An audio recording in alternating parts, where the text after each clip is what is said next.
Ladies and gentlemen, welcome back to the Bizarre Briefing. This is the behind the scenes podcast, all about the stuff that goes on here. I'm Bryce Castillo, joined as always by Brandt Hughes. Hi, that's me. John Rail. Hello. This month, we do this monthly. I always say week, but this is a monthly program. This time it's hardly monthly. It's not, yeah, this is a month and a half at least. We are joined for the first time with Annaliese Martin, right? Who has been helping us out here.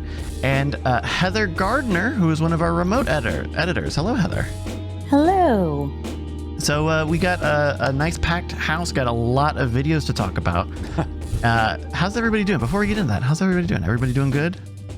I'm still doing good. You're still doing good. Okay. We've got one getting by. Too good. Now, okay, we've got an okay that's turned into a getting by. Hanging in there. Hanging in there now. Oh, hanging in there. Now that's radical. That's tubular. And Annaliese, take it home. Okay, maybe I'm rad then. Ooh, rad. There we go. Perfect. So this is the behind the scenes show where we talk about the various YouTube channels, the Twitch channel, the podcast, the store that make up Bizarre Magic, Scam Nation, formerly Scam School, Modern Rogue, Scam Stuff, Night Attack, all that stuff. And we're going to talk about most of that today. I got a brief bit of Scam Nation stuff here. Folks have known that we've kind of been in a slightly different gear with Scam Nation for the past, I don't know, since the COVID-19 coronavirus stuff has happened, and it kind of changed a lot of our plans. So we're doing a lot of stuff with Josie, Brian's daughter. And I have two videos in particular to talk about today. The first one is the episode for the week that we're recording this, August 11, and it's the calculator ESP. It's another version of, or it's not even another. It's just the Pi Day magic scam. And it's cool. It ended up being fun, but this one had just a little bit of what would you call it? I was sweating on this one. Just a little bit. Not because of the editing or the shooting. Well, the editing was like a little weird because we kept having to cut over to the cell phone as they're coming up with these random numbers, and there's a point where Brian's saying like, now because you have to pick a digit, and so he has her point at the digit, and she's kind of got small fingers, but also like, you know, it's a phone, and if you don't get the perspective just right, then it's like, is the finger on it? Is it next to it? Is it above it? You're getting the positioning stuff is kind of weird.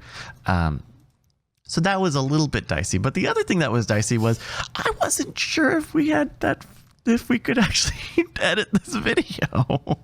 And so heartfelt apologies to Annaliese here, who is on the panel this month. I'm gonna get that. One of these times I'm gonna get that. Where in a panic, I think, was it last Tuesday? Maybe something around there. I hit up Annaliese on Slack and I just go, I don't see the audio for this episode. We recorded 3 that day, and there were only 2 audio files, and this was the second one that we had done in the middle of the day. And I don't see it. I started up the first one and it sounded like the first one we did, and I started up the second one and it sounded like the third one that we did. So it probably wasn't data loss, right? Because there's naming conventions and stuff there. It would, and I didn't want to. I ended up having to. You got this. We had to have a conversation on, hey, what happened here? and Annaliese was like a total champ about this. It was totally on me. I should have noticed it. I am not faultless here. So what had happened was the very first episode that we recorded, I was, hearing but not listening sort of thing. So, listening really, really hard to the talking to make sure that there's no weird noises. Yeah. Not really listening to when the episode ended. Yeah. I do that too. I do that when we do the podcast all the time. So like that happened. Yeah. So what really happened was I had just never hit stop and therefore never hit record again. So I could have said something, but I didn't because and I felt when you suggested that, was like, well, is it maybe at the end of the first recording? Yeah. I felt like a huge asshole because I obviously should have seen that in how long the recording was. Well, I could have said something, but I forgot to remember. It happens. It happens. So otherwise, I think the Calculator ESP episode came out cute. I think it's a fun trick, and I think once you know it, it's one of those where once you know how it works, you can kind of use it on people at your leisure. So that was that one. The other Scam Nation video is the one that has actually done like really well for us, and I think I have an inkling of why that is the case. Because you guys were just handing a child a bottle of booze. Well. So, How to Beat the Wine Bottle Challenge is the name of the video, and you watch it, and it's like it does use a wine bottle, and at the beginning, Brian makes a show of like emptying it out into a bucket, and I think this is this the one where Josie? No, it must have been another one, but there's another one where Josie accidentally says that she has had beer. Oh, that was the ginger brew. Yeah, that was chugging one. But the thumbnail for it was this image of a wine bottle being thrust into the frame, the center of the frame, with Josie kind of looking a little shocked in the background. And for whatever reason, this video is doing like double what Scam Nation videos have done very recently. I think part of it is the thumbnail. People love to see kids drunk. I mean, they do, right? I think they do to a certain degree. It could be, calling it the wine bottle challenge, using the word challenge, starting with how to, I think those are also part of it. I think a lot of times we gear, at least on Scam Nation, we kind of like what we did with Scam School for a while, kind of geared the titles to be a little like, how would you draw the attention of people who are already subscribed to you? And so they can be a little active and a little in the moment, but they're not really written like the way you would search for a thing, right? Like the calculator one that we just talked about doesn't say Pi Day Magic. It's like Calculator ESP, read their mind with their phone, which is not descriptive. I guess if you look up calculator. It's exactly what I search. Right. Or if you're looking for the specific technique, right? It's known as Pi Day Magic. Then we have the keywords in there, so that helps a little bit. So I think having a kind of descriptive title in that way also, How to Beat the Wine Bottle Challenge, helps. Of course, like YouTube is all magic, or that's voodoo. I don't want to throw around voodoo, but no? it is kind of it's a black box.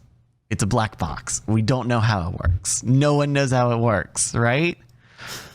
So it's God. It works in mysterious ways. That's right. Yes.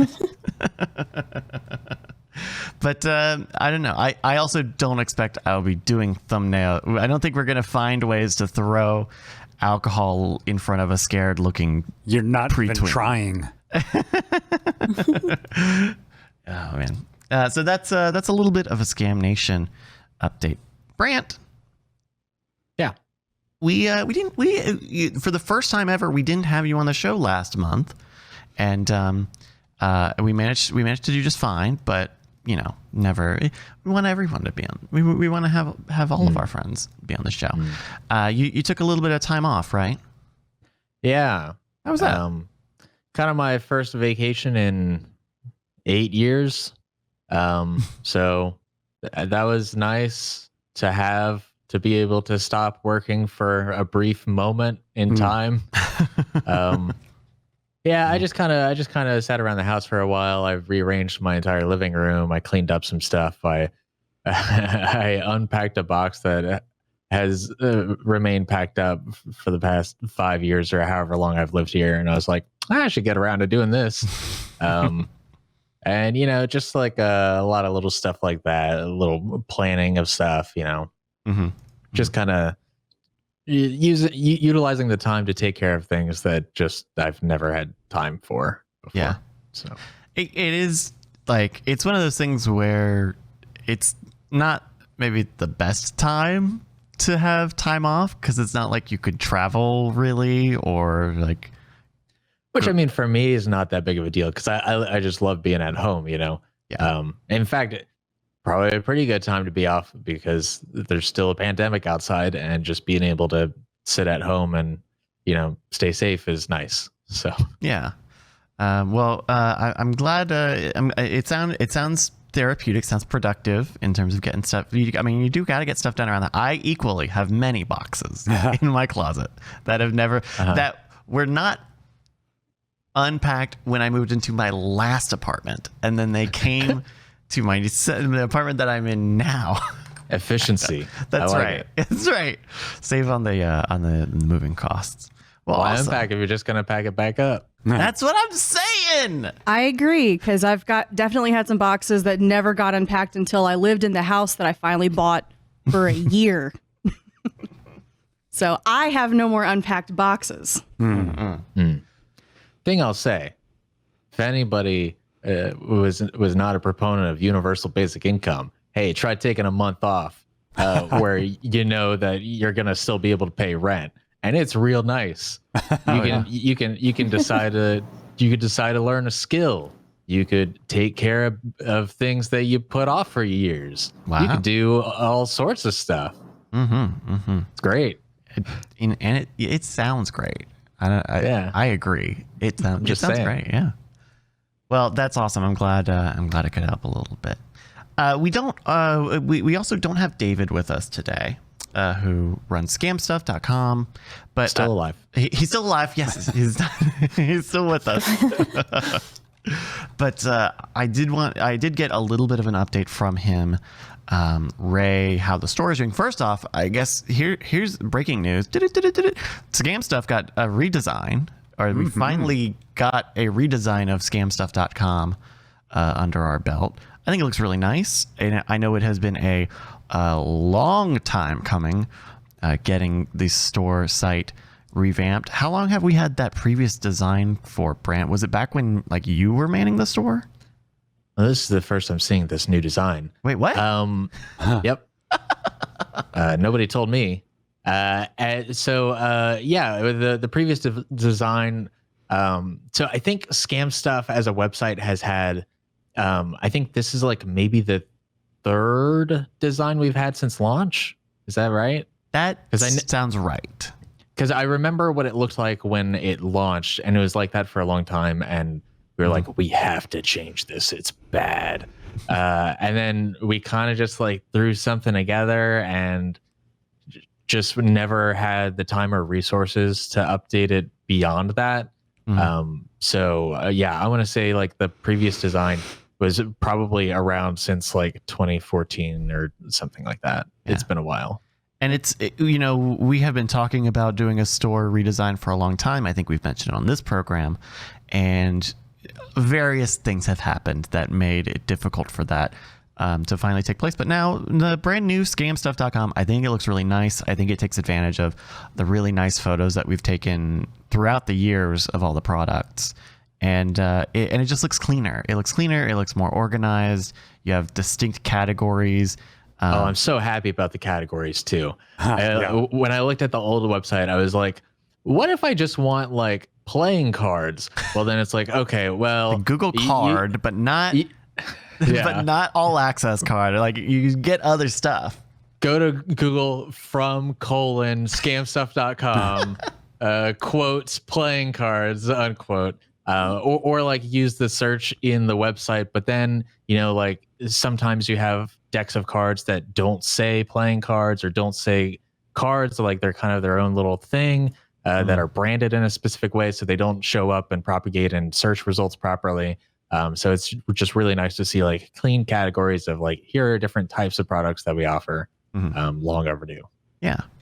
And speaking of products that we're offering, snap. I have an update on the mystery box. So first off, hey, new mystery boxes. I don't think we even knew that they would happen. If you're listening or watching, buy one. Modern Rogue branded mystery boxes are the mystery box jackpots. I feel like we've never settled on what the verbiage is It on was this product. kind of a cluster editing it because every time it changed. Every time he said it. Because sometimes they're mystery boxes, sometimes they're mystery jackpots. But what they are, if you don't know, they are blind box items where we give you more than the value of the price of the box and a money back guarantee that you're going to love the stuff that's in it. This year, it is all modern rogue based stuff. So there's over 10 items in each box. And the update that I have now is that we are just about to begin full production, but you can still pre-order Modern Rogue mystery box jackpots at scamstuff.com. It is looking like it may be in the 4 to 7 week range because some stuff is having to be made specifically or made custom for the boxes. I am aware of some of the stuff that's going in there, and I think there's some really cool, really exclusive stuff that's in there if you are a fan of the Modern Rogue video program. So that's coming up soon, scamstuff.com. Speaking of the mystery boxes, John, That's me. that's you. You put together a little video on the mystery. I did, and it follows this weird pattern that I've kind of also become a huge fan of, which is Brian randomly hits me up. He's like, "Hey, John, we need to do something financial." I'm like, "Okay, cool." He's like, "Yeah, let's make a video." You know what? How about today? How about we shoot something today? I'm like, "What are we shooting?" He's like, still working on details." I'm like, "Oh, okay."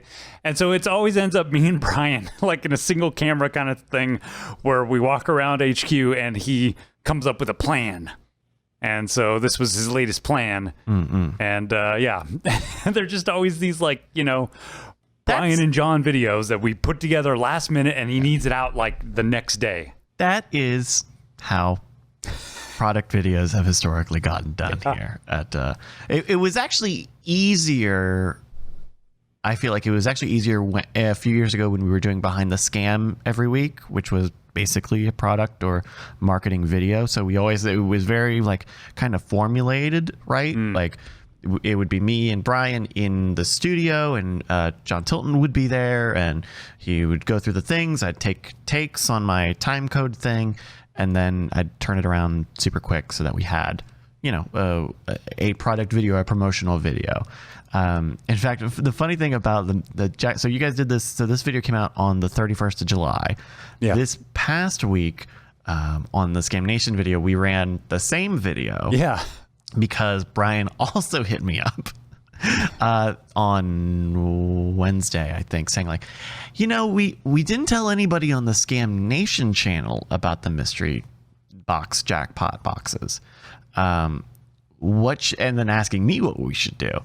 And the most effective thing has always been to make a new video. And it's usually, a lot of the product videos in the time since Behind the Scam has ended has usually been, at least when I'm producing them, it's Brian and David talking about a video, or talking about the product, even the Lotto scratch off video. Oh, we should talk about that after this. That is also literally just the same thing, except it's a skit because it's a bad time and all this other stuff.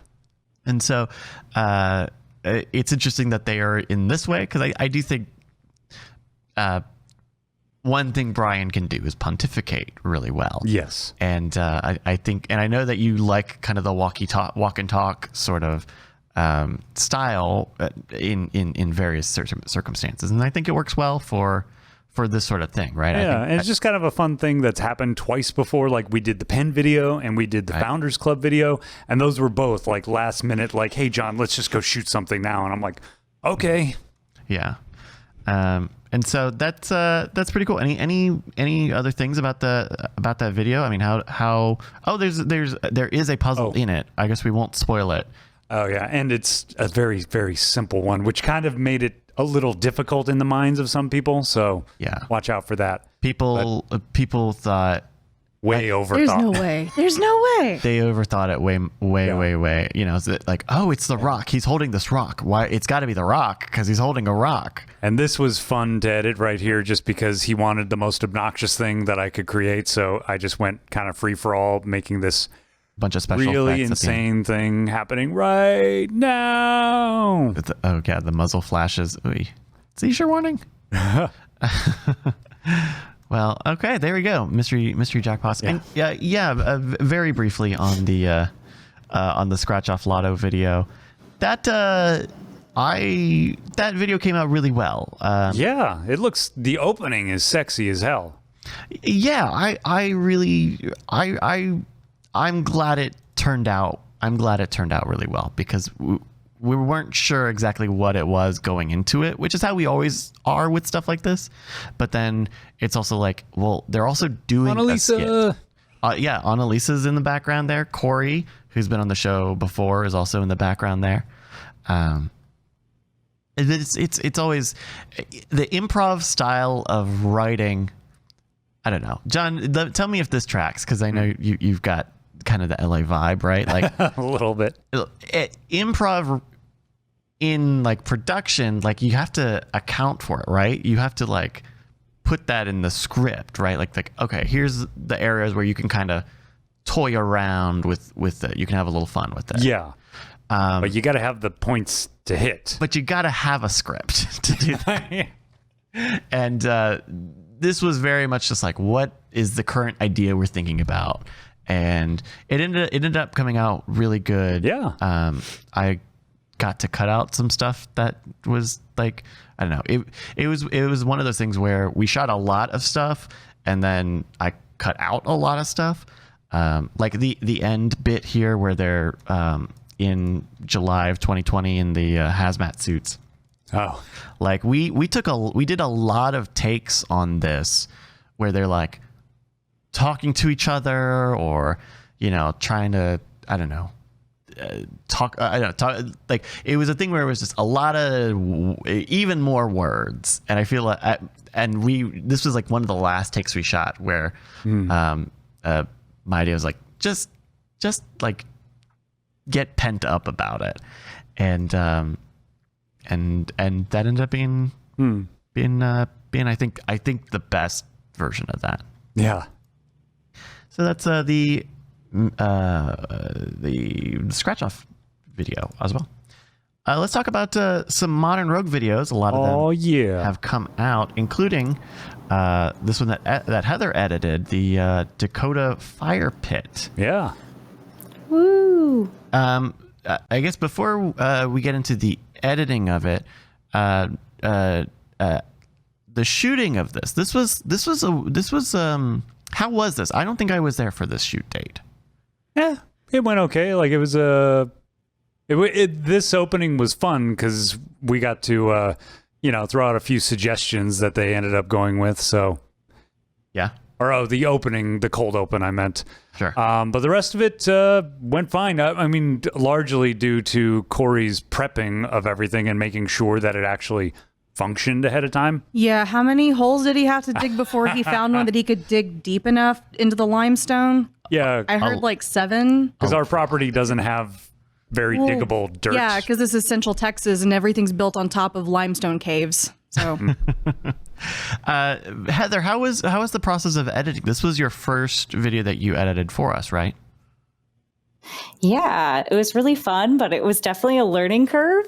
At the beginning, I thought that the Dropbox had synced all the footage and I had everything, and I started editing and I was looking at all the footage going, gosh, this doesn't make any sense. And it turns out I was missing the entire middle part. So once I had that, it was much easier. Yeah, it's that's always a thing. I am actually going through that now with another project where they said like there's only like 3 video files. Is that right? And the answer was no. There's like 15. So working with Dropbox is always a fun challenge. And so how did you and I'm assuming John get in contact to do editing for us? How long have we known each other? Oh my gosh. This is really I think gonna date we us, met in like, 2010. Like, So I think it's been 10 years. yeah, it's been a long time. Like we were friends of friends and then we started hanging out. We've been to some very bad improv shows. I was just thinking about that right now. Oh, yeah. But yeah, we've known each other a long time. And Heather, I trusted as an editor because she has the same background I do. She was a bartender. So I was like, she could probably take this. She knows when people need to shut up. She knows when she needs to cut them off. But she really grokked to Yeah. our style. Yeah. Any I think it helps that peculiarities? we've worked together. Yeah. Yeah. I mean, when Yeah. you have a camaraderie kind Oh of yeah, that built in. we've also done a ton of filming together in the past. Yes. Are there any weird quirks? I think I asked this of Fabian last month. Are there any weird quirks that we do that maybe other people don't do? Oh gosh. Yeah, like what about our editing process is just crazy or weird or I can't think of anything. like they didn't It's prepare me for this actually- in film school. And this is not like man. a high pressure thing, because sometimes I don't know. Like I think Fabian had a pretty similar answer in that it was fine and normal and not that weird. So what you're saying is we're Yeah. doing everything perfectly. It's mostly good. The only thing that's maybe a little challenging is not having an outline of like what is going on in the episode in Oh. like the linear order. Yeah, no, that's the biggest request I So- get from every remote editor I work with. They're like, "So what happens? Like where does this go?" I'm like, "I don't fucking know." Like Yeah. It's kind of fun though. I get to figure it out. I just look at it and go, where do I think this should go? I'll just put it there, I guess. right? Every episode's a puzzle. That's Yep. how it's always been. I'm like even back to the Scam School days, like nothing is outlined at the shoot, and nobody wrote anything about it because, you know, especially when it was Brandt and I or Brandt and Zach, like no one was writing anything down at the shoot. We were all there, we all saw it. And so we just kind of remembered like, oh yeah, like the first take is like not good. So just, you know, weird stuff that makes it, that I'm sure must be very difficult for remote editors. Sometimes sometimes when I notice that Brian is talking, like, oh yeah, we're gonna do this, we're gonna do that, I just like start recording him because I'm like, nobody's gonna remember this, nobody's gonna write this down, No. and then I'm just gonna have to try to like figure out what it is he said later on. So might as well record it. Yeah. Yeah, the biggest thing that helps is having the audio track going all the way through. So even when the camera's not rolling, I can just listen to you guys chit-chatting about the order things are going to go in sometimes. Sure. And I'll be like, yes, there it is. There's the directions. They're hidden in the audio. That is one thing I think Brian kind of has a habit of doing, is like anytime we're talking out this, I hear this a lot, especially before we start shooting stuff, where it's like we're trying to figure out, okay, what are these beats, what are these things, and just a lot of times it's just like, here's the whole video from start to finish. Even if we were talking about like a very specific thing, right? It's like answering a question with your life story and hoping the answer's in there. But I can see where that makes a very strong tool for someone who's not actually at the shoot. One very impressive but unintentional, I'm sure, thing about Heather's edit is she gave it to me like pretty much damn near finished, like I had to do very little else with it.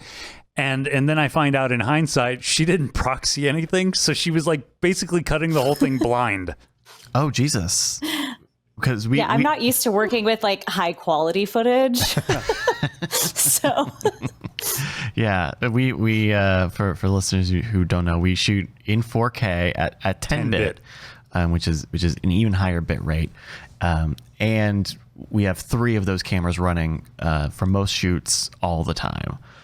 So it ends up being a lot. It's a lot. I mean, back when we had just the GH4, I remember like I could get away with not needing to proxy the 4K footage if the video wasn't too long, if that Scam School video wasn't too long. But you're proxying stuff fine. now, right? yes. Okay. Yeah, the only problem was I couldn't do the multi-camera view in Premiere. So if I was trying to look at every angle at the same time, it would freeze up. But yeah, it's really tough. I even doing like the ads, we do I usually do 2 cams for the Squarespace ads and stuff, and I'm even having to like go and proxy those, because just for a little, just get stopped up for even a second, and you're like, I can't see it. I can't see what's happening. Yeah. You know? And like when I found that out, I was like, good Lord, like we have these giant doghouse PCs, like literally built for us to edit this footage on, and I got to proxy everything. 4K, man. I have a gaming laptop. It, kind of works. Yeah, I mean, you proxy that stuff, it'll fly. Yeah. So that's the Dakota Fire Pit. 2 other Modern Rogue shoots that we've had recently, because Heather is working on, or going to work on, those edits. The pinhole camera, we made, Jason made a pinhole camera. Yeah, and for the record, she did as much as she's going to do on that one, because Brandt is taking that one all the way home. Nice. Brandt, you want to talk to us a little bit about the shoot day on that? Sure, yeah. So pinhole camera, that's something that, I've kind of, I guess that I haven't necessarily been like advocating for pinhole specifically, but I've really wanted to do like developing film for a long time. So it's always been kind of like, we'll get to it eventually. Eventually we landed on pinhole camera, made out of a shoebox that was prepped in advance. Just a little, dot poked in it basically. And then, maybe like a pinhole. Maybe they should call it that one of these days. Maybe. Yeah, and then opposite the hole in the box, you put film or photographic paper, which I believe we did, right? Right. Yeah, that was the point of contention that day. Was what exactly we would be using as the film. Yeah. So like we ended up recording on 2 separate days. The first day we did prep, where Jason was in the kitchen and he was mixing a bunch of ingredients for like the developing agents and the stopping agent, and stuff like that. And then after he figured all of that out, we went back and we were gonna record, and then and then the whole issue of what we're going to use, photographic paper or film paper. And then we realized that the one that we had was actually wouldn't work if you had red lights on, or it would expose the film. Right. So we're like, well, if we like push it off a day or 2, we can get this other film in that doesn't get exposed to red lights. That way we can actually see what's going on. So we put it off for the first day, and then we came back with some new film stuff. And then we recorded it, and it was a lot of like in complete or mostly complete darkness. And then running outside, exposing it, running back inside, going back and forth. Yeah. And I think the results came out pretty good for how like makeshift and DIY it was. I mean, it required a lot of working on it in Photoshop. Like I would basically take, one of the problems we ran into is like the film kept developing over and over and over again. Right. Yeah. And so there was like a real sweet spot, a little window where, this looks pretty all right.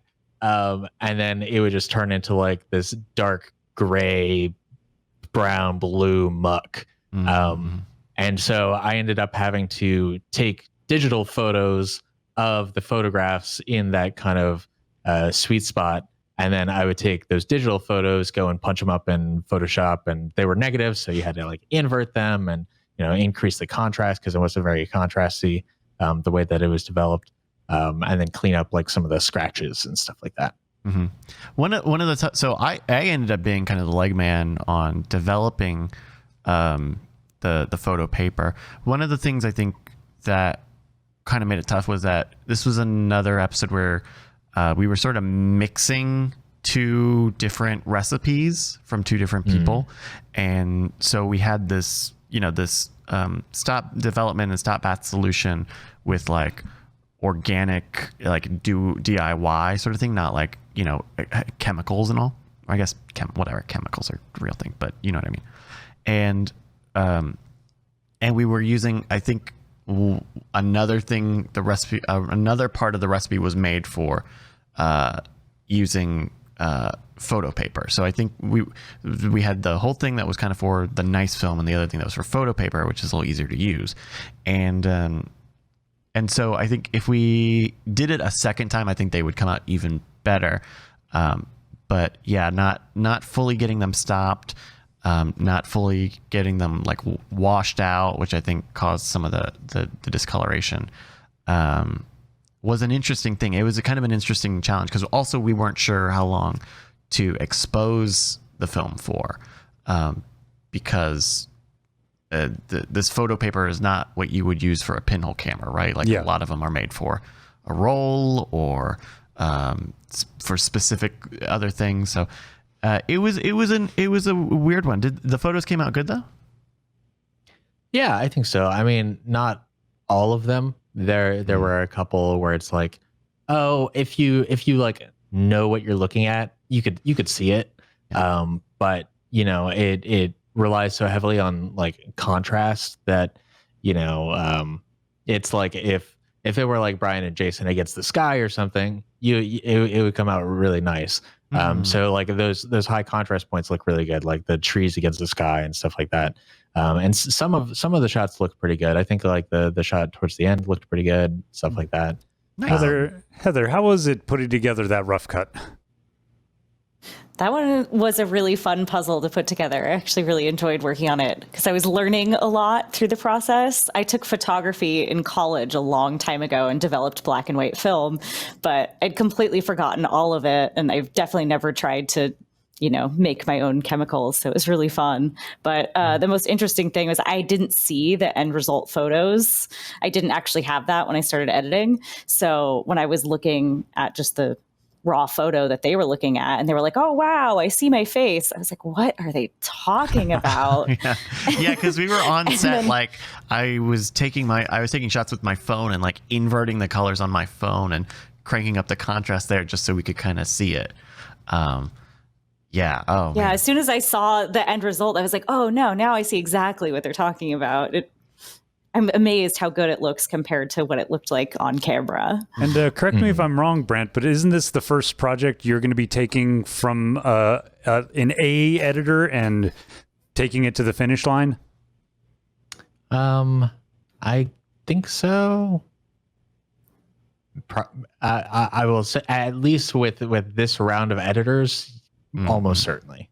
Nice. Very cool.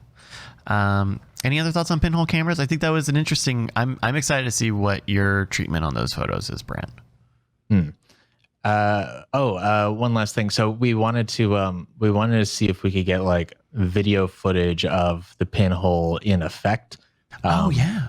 So at first we were going to be like, oh, can we like put a GoPro in there? But then it's like GoPros don't really work with low light stuff to begin with, and this is like extremely low light.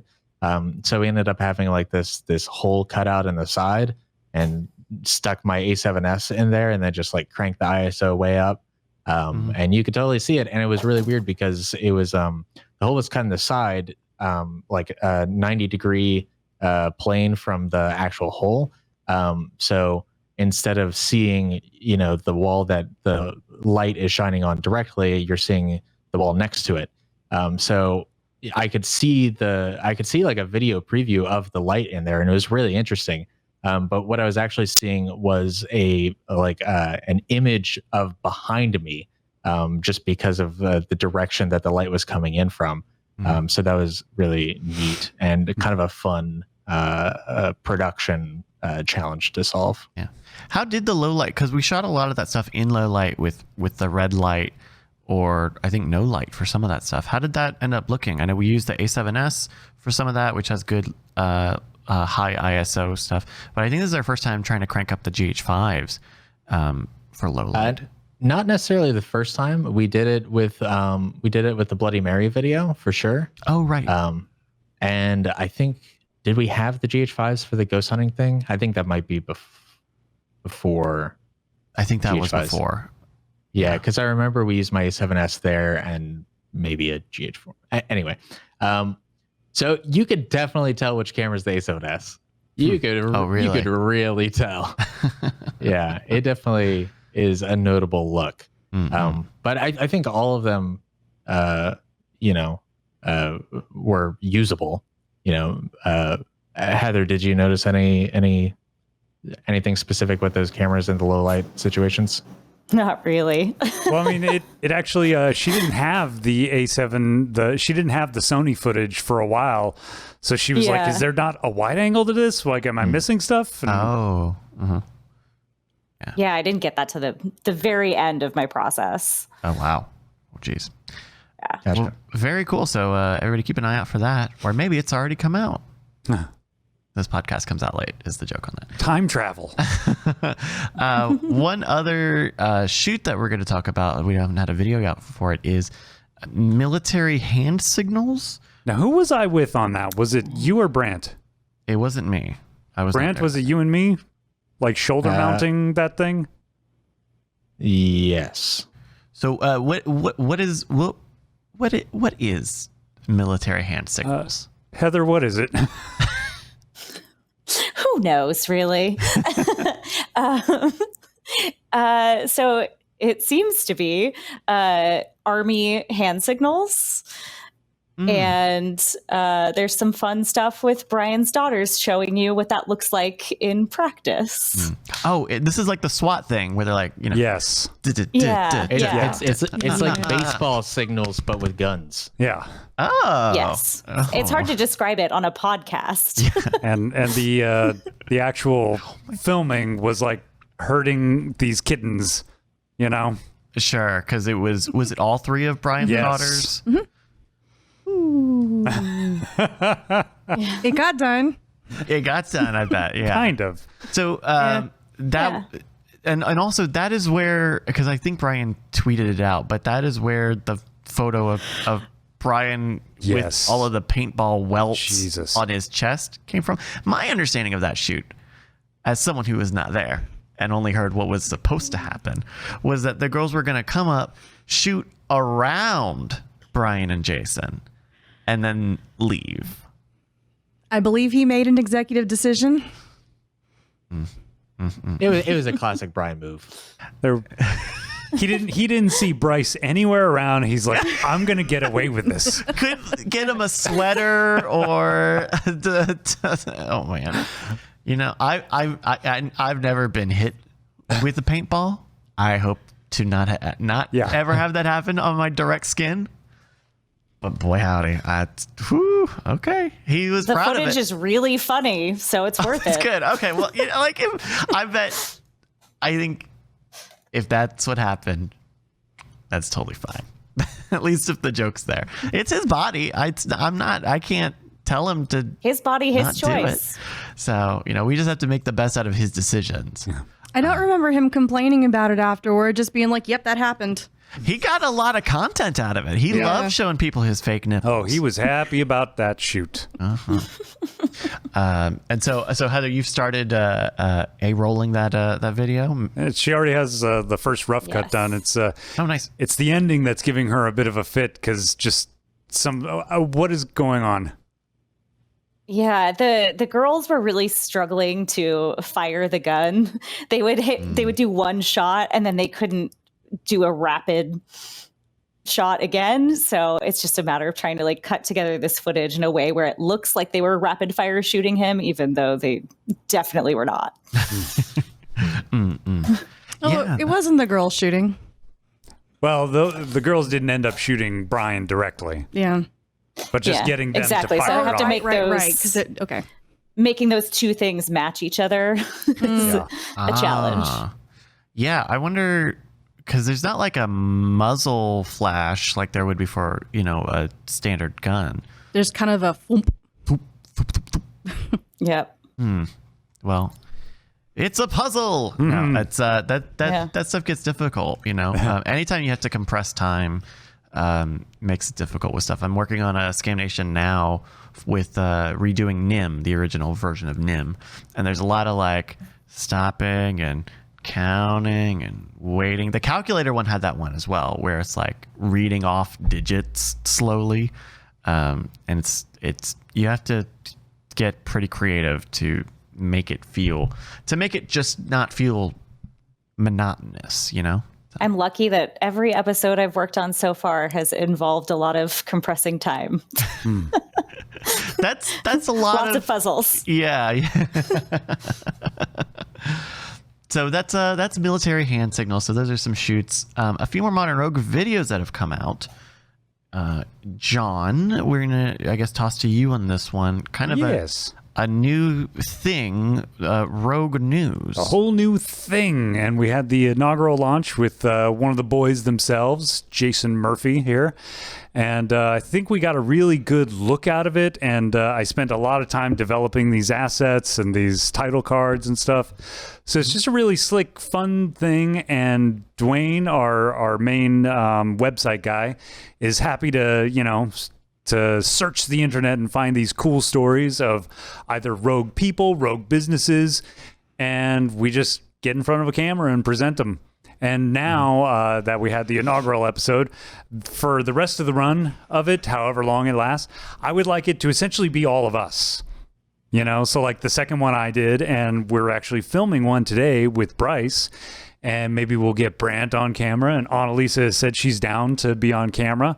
Mm-hmm. And we're just, it's still developing. We're still adding some more elements to it. Like it's just a fun thing that's not getting a whole lot of viewership yet, but I think if we stick with it, it'll just become one of those things that people get used to and they're down for. What is, I guess, so it's like a weird news sort of program. Yes. Mixed with, I guess, the Modern Rogue warrior, gentle person, scoundrel thing. Yes. What is your goal with? Is it comedy? Is it informational? It's mostly informational. I mean, we add like I punch up every script before we go live, but to make it a little bit funny, a little bit zany, but mostly it's just information. It's just like, hey, all these crazy stories that we found, here they are in one place. But like today, we're actually doing something. Not today. Speaking in time about production. This coming one that we're working on. This current one we're about to shoot. We're having you do the same basic thing, but I'm also adding a segment where it cuts to me talking about our local neighborhood, Central Texas squirrels. Central Texas rock squirrels. Oh, okay. And I figure maybe that'll be a recurring thing throughout the series. Like one of us says, hey, here's something cool that is literally happening at HQ.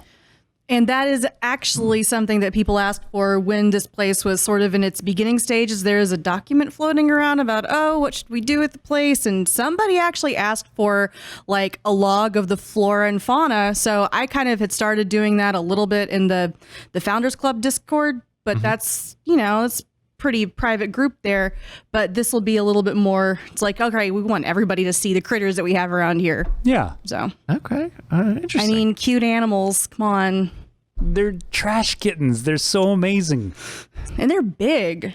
They've gotten big squirrels. I never see. I saw a cat. The black cat. Day. Yeah, I saw a black cat when I was. I'm so glad the black cat is still alive. Wow. I mean, I felt kind of weird coming in and being like, yeah, you're right, John. I'm glad. Well, I was just worried about it because it's a cat without a home. It's a stray? Yeah. It has to be. It's been here since the first month I got here. Cat. I saw it. Maybe it's an outdoor cat.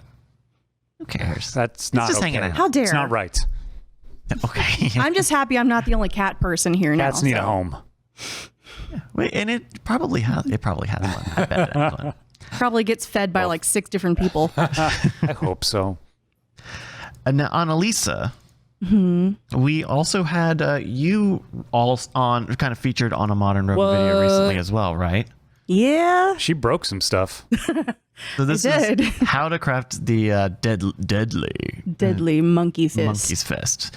How was that process of just being thrown in? Because you tested this and you're like, yeah, I know how to do it. Yeah. And you just ended up being the one teaching them. Yeah. So like months ago, Jason was like, just out of the blue, hey, can you make a monkey fist with paracord? And I'm like, sure, why not? So I went ahead and made the ones that, you can see the one that I made that's gray and yellow on the screen there. And then just to have another one, there is a black and red one too that I think you get to see in the thumbnail or something. I stole that one. You did. And so it just, they sat for a long time. Then all of a sudden Jason's like, hey, I don't think we can do this ourselves. Will you like get on camera? And I'm like, sure, thinking this is going to be like in a couple of days, in a week. And then all of a sudden it's like, hey, can you do it today? It's right now, actually. It's actually right now. Yeah, because we're talking about, just so I don't forget. Yeah. So, I mean, sure. You were great. I mean, you were really natural. Like, I don't know. I thought you did a fantastic job. I've been a summer camp counselor. Bryce, show us the cold open, man. Yeah. Oh yeah. Like I didn't even see the footage of the cold open or the opener that was used until it, came on YouTube. So I was like, oh, that's what that looked like. So this is a slow motion footage of Annaliese decapitating the CPR dummy. There's a whole backflip. Yeah, I did not know that it flipped. I think I shut my eyes, honestly, when I did it. But Yeah. no, it was fun. I like doing paracord crafts and stuff, and I like doing crazy stuff. I haven't done anything on YouTube before, so that For the was. record, my girlfriend loves the monkey fist. Did she make one? No, I gave. He stole I it. stole one of You hers stole and gave it and to then shipped it? It was my girlfriend's birthday. Gotta give her a deadly weapon. I need the bread to eat, officer. Well, very cool. Deadly monkey fist. Yeah, no. I mean, and those ball bearings. Those ball bearings got a little bit of heft to them. Yeah. Yeah, they're not light. Disclosure, I don't actually have it on my keychain anymore. I did briefly while I wasn't going anywhere, but now I'm like, maybe not. Also, I don't go anywhere. What's the point? But no, it was fun. I was glad to have my first appearance out of the way. Fear of the first, get it over with, and I got it over with. And then not long after that, we had you on a second one with just you and Jason. Yeah, that's coming up. I'm that in was the middle also a of, surprise. I'm in the middle of editing that one. That's a strange one because it was 320 gigs of fucking footage, and right now the rough cut, like the fatty rough cut, is 10 minutes long. Like that was a lot of shooting that went into that. If people don't remember, I think we did touch on this last episode because I saw it's the thumbnail for last episodes of this podcast. But it's making a book safe, making a safe or a little book vault out of books, which required, I'm sure a lot of that footage is probably watching, Annaliese drill out the holes in the books. I don't think Annaliese's footage took up that much space. Oh, okay. I don't know where all those. Each clip that I provided was really, it would have had to have been less than 10 minutes because each book, once I got the right tool, took about 7.5 minutes pretty consistently. But I filmed it a couple of times at different angles because I didn't know what y'all were going to need for B-roll. But it turned out we had a whole skit. There was a whole thing. And then that thing at the end, like at lunch that day, Brian was like, hey, how about y'all try to do this one with just the two of you? And Jason and I were like, okay. And it worked out well. Sure. Yeah. And I think the thinking behind that was, well, we've done a lot of episodes without Jason in between these two kind of intense shooting time periods. And so to kind of balance that out, which makes sense. That's not the craziest thing to me. And it's kind of another reason that I think Brian is championing the Rogue News is so that we can kind of prove that we're bigger than just the sum of our parts, Yeah, and also introduce who the crew is because everybody knows who Brandt and Bryce are, but on at least the Rogue News videos, like who's this guy? I tell you, if the criticisms didn't bother me, the people saying, I don't like this new thing, whatever. or I don't like his personality, that's fine. It was the people like, well, I could understand if it was Brandt or Bryce or Justin Robert Young. But who is or, this guy? Like they fucking named every single person. I'm like, I've literally co-hosted 2 episodes. I've edited 60. Yeah. Yeah, and I kept being referred to as that woman. That woman. It was like, I've been behind they the called you cameras. angry school teacher a couple of times. Yeah, they did. I didn't realize the Modern Rogue audience would know who I am. Yeah, they knew everybody, but they're like, who's this guy? Oh, man. Well, got to get back up on that horse, John. Yep, that's what we're doing today. Well, it's me, though. Yeah, it's you. So it's actually I my took- turn. I mean, if you I don't. took their comments to heart. I'm like, you know what? You want Bryce? We're gonna get you Bryce. They're gonna be like, finally, you've been waiting for Bryce. And I mentioned this a little bit, but we're back on our shit. Jason is back staying at the studio. I think we debriefed about this last For a episode. month. And for all I heard of or August. more. I also heard the words or more, but We'll see. If we could keep delaying stuff, we could just keep Jason forever. I think his wife might have yeah, thoughts there'd about be complaints. but it's I think Mark II of the schedule is improved. I think we've got a better sense of, because I think last time we did it, we only ended up doing about 2.5 weeks or so, which was planned. And so it ended up being like, well, let's take it day by day. Who's coming what day? Here's the call time, the day of on Slack, whatever. And at that time, we didn't have quite as robust a remote system. So me and Brandt were still editing 40 to 60 hours a week while trying to shoot another 20 or 30.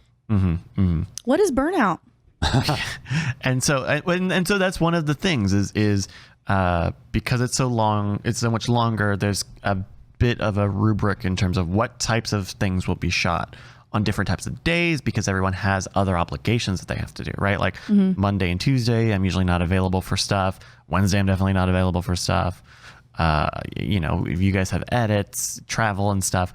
And so I think we have a better sense of how to put things in the calendar, and also having a dedicated day off of saying like, hey, we're not shooting on this day, and that we're not going to be shooting on this day. I think is a big boon. To hear Brian talk about it, it sounds like he saw God by having Sunday off. I don't know, Brandt. What do you think about in terms of this kind of how we've got this set of shoots aimed up versus the last time? I don't really remember last time very well, to be honest with you. So a little hard for me to compare. Okay. I think, I can see the value in shooting a bunch of episodes, a bunch of videos in quick succession, especially in this time where it's like, it's always a risky proposition. So I get it. I don't think it's terribly fun. Personally, just because it's like, I like it when I can show up and go like, oh, we're going to do like 2 videos today, and then we're not going to have a shoot for 5 more days or something. And it's like, okay, that gives me like time to like focus on the videos that we're going to shoot and really like think about them, and then have plenty of breathing room afterwards where I can kind of decompress and gear myself up for the next shoot. Like for me, like that's kind of a rhythm that works for me. And showing up 6 days a week, working for, 5-6 hour shoots, it can wear down on you pretty quickly, I think. So I understand the utilitarian need of it and the practicality of it, but it comes at a certain cost. Well, this time your editing schedule, I think, is a little less demanding, or I hope it is. I mean, insofar as I'm not putting out a video that I edited from start to finish every Friday, yes. But I also have video edits that people are asking me, when can you get this done? When can you get this done? And it's true. like, dog, like, Sure. I don't know. But also like don't be like, feel free to say like, hey, I can't be here this day, I have to work on this other thing. Like, I know I have that built into kind of the days that I'm available.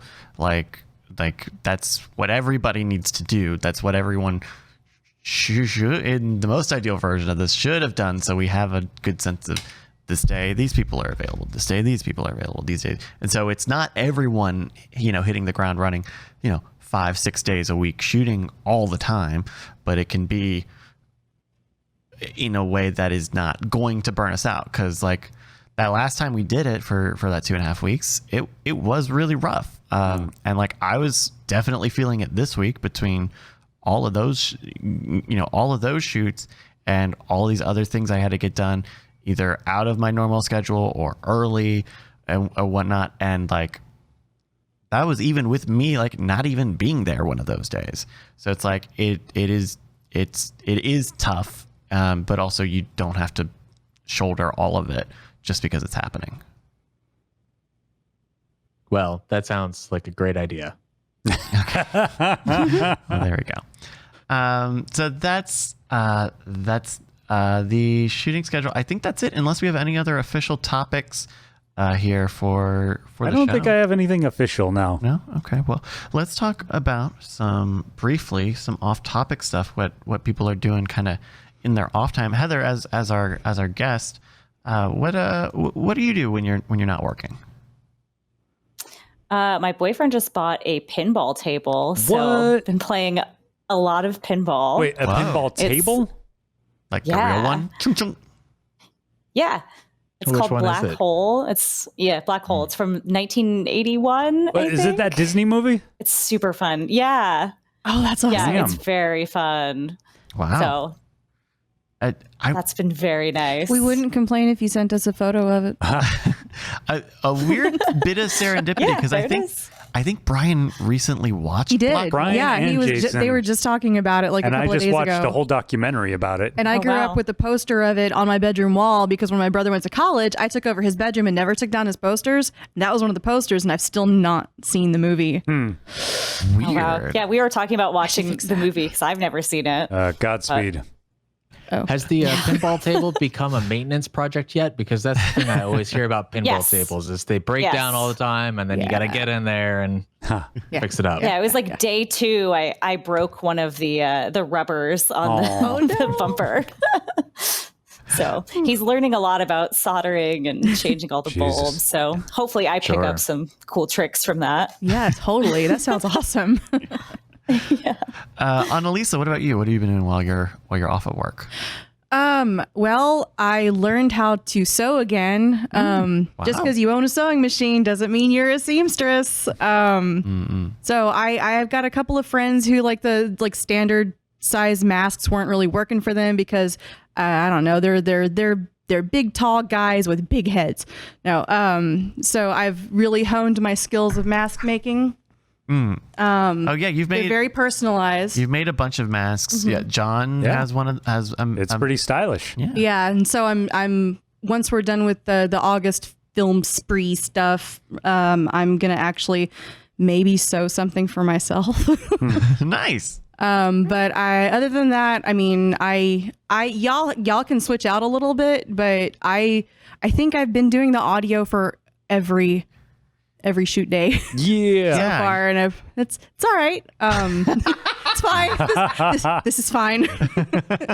No, really, I'm okay. I promise. I don't want to do it. No, but Annalisa. You know what? We've also, my husband and I have also been feeding the crew on occasion. Yeah. So, Oh yeah. Fucking awesome. because he got himself one of those pellet smokers. So we've been learning all about that. That's been his like quarantine project, and I've happy to help. So that's been pretty cool. And then I have a really very casual sort of. It's a personal Instagram, but it's also got like some cooking stuff on it. Nice. And at Lisa LIESE _Martian, like Mars people. Sure. It's just, I don't know. I just run through recipes a lot on that, and I've been having a lot of fun with that. And I'm kind of putting together a recipe book of stuff that I've made while under lockdown. Oh, very cool. So that's been my little sanity project. John, what about you? Two things. Number one, I've been finishing up Attack on Titan season 3. And I got to say, the pacing picked up and the story begins to pay off in very big ways. It's like, because for a minute there during season 2, you're like, oh God, this is going to be another Lost. This is another mystery box bullshit J.J. Abrams thing. And no, the actual story makes sense and it starts paying off. And it's just beautiful. Totally recommend it. Number 2. Uh-oh, he's pulling something out. Still into Tuesday Weld. And in fact, this one's funny because Brian walked into my office and he's like, oh, you like Matthew Sweet? I'm like, who the fuck is Matthew Sweet? He's like, on your wall. I'm like, oh yeah, that is who did this album. But I only bought it because it's got Tuesday Weld's face on it. But then me and Brian listened to a bunch of Matthew Sweet's music, which is all right. It's pretty good stuff. Very cool. Are there films of hers that you are? Is she? Yeah, she's been in tons of movies. Yeah. She was in Thief with James Caan. She was in all the Dobie Gillises. She was in like a lot of old stuff, like Safe Place with Jack Nicholson, which is terrible. Don't watch that. They recently came out with her in her televised play, The Crucible. She was the original Abigail, and she threw fucking down. I think Sam Shepard said she's like the female Marlon Brando. Which is so true, especially if you see her in interviews. She like gives no fucks. She's very just a unique, strange performer that I've just kind of been falling down a rabbit hole with ever since COVID, because it's like, well, everything else in my life reminds me that the world is over. But if I look at her pretty face, I can forget about that for a moment. Okay. So interesting. Tuesday Weld. Yep. Yeah. Brandt, what about you? Well, for the past 2 to 3 weeks, I've been dealing with this pretty gnarly cough. And I've been trying to work my way through that. And, it's on the downhill slope at this point, but still there. So I'm hoping by this time next week, I'll be through it. Outside of that, I've been watching a lot of Kenny Beats on Twitch. He's a music producer. And sometimes he'll have musicians in his studio, and he makes music so fast. He makes it look so easy. And is he the guy who does the 1 hour challenge thing, or the one where he like makes a whole song with the rapper in like an hour or something? Maybe that's. Oh, so are you thinking about The Cave? It's a YouTube series. Yes, I believe so. He has a YouTube series called The Cave, and he has rappers in there, and they just kind of fuck around and make a song real quick. Yes. Yeah. That series is really great. I really love it. And so now he's taken some time off of that because of COVID. And now he's streaming on Twitch, and it's great. It's really enlightening. There's a really strong community there. It's a good fun time. Very cool. Very nice. I have been playing. I was playing Ghost of Tsushima for a little bit there. My thing right now. I was so good. I had been about 3 weeks, almost 4 weeks on a streak of the New York Times crossword. And on Sunday, I think on Sunday, I fucked it up and I lost my streak. Oh no! It's only a couple weeks. It's not the worst thing, but I believed in you, Bryce. It stunk. It stunk. Gosh, because I really tried, but there's some tough ones this past week. And then Good Sudoku has been pretty cool on the phone. Kind of cribbing something from you, Brandt, because I know you've been into Sudoku the past few months. Good Sudoku is good. You got a chance to try it out, right? I did, yeah. Actually, you recommended it to me, and then my dad was recommending it to me as well. Oh, wow. So I was like, okay, I'll check it out. And yeah, there's some smart design in there. It does some interesting things. And yeah, it's fun, clean, looks good. Doesn't have Killer Sudoku though, which is I would love to see that edition come through at some point. Have you messed with any of the custom stuff? Because they have custom stuff, but I don't know that you can make like oddly shaped houses in the custom. Interesting. Sudoku.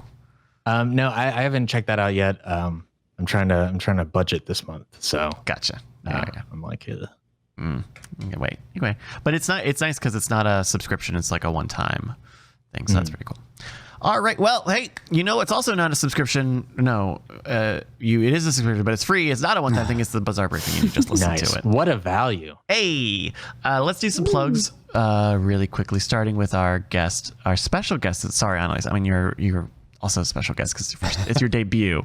But our special guest, Heather, do you have anything you want to plug? I also make face masks with my roommate. So if you want to check us out, it's facehuggins at HUGGINS.com.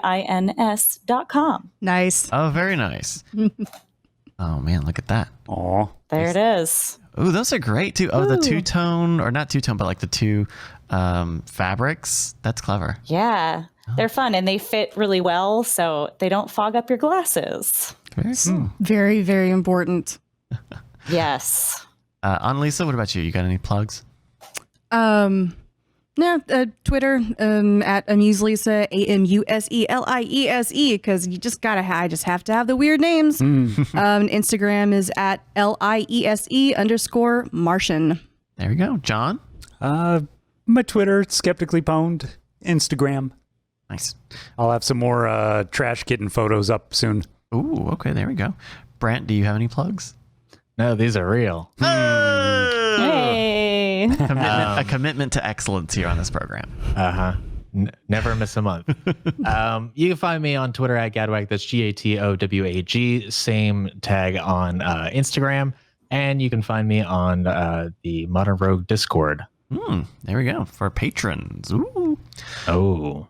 My name is Bryce Castillo. You can find me on Twitter at Brycas, BRYCAS. And you can find me streaming here a lot on the twitch.tv/Night Attack channel, which is where we were doing this show. I mean, we're still doing it, but it's where we were doing it for the past hour. So if you want to find past episodes and more, go to bizarrebriefing.com. That's where you can find the RSS link, or look in the podcatcher of your choice. You probably don't need to do that because you just finished listening to this program. But if you want to watch this program after having listened to it, you can also watch the video version of this at youtube.com/scamstuff.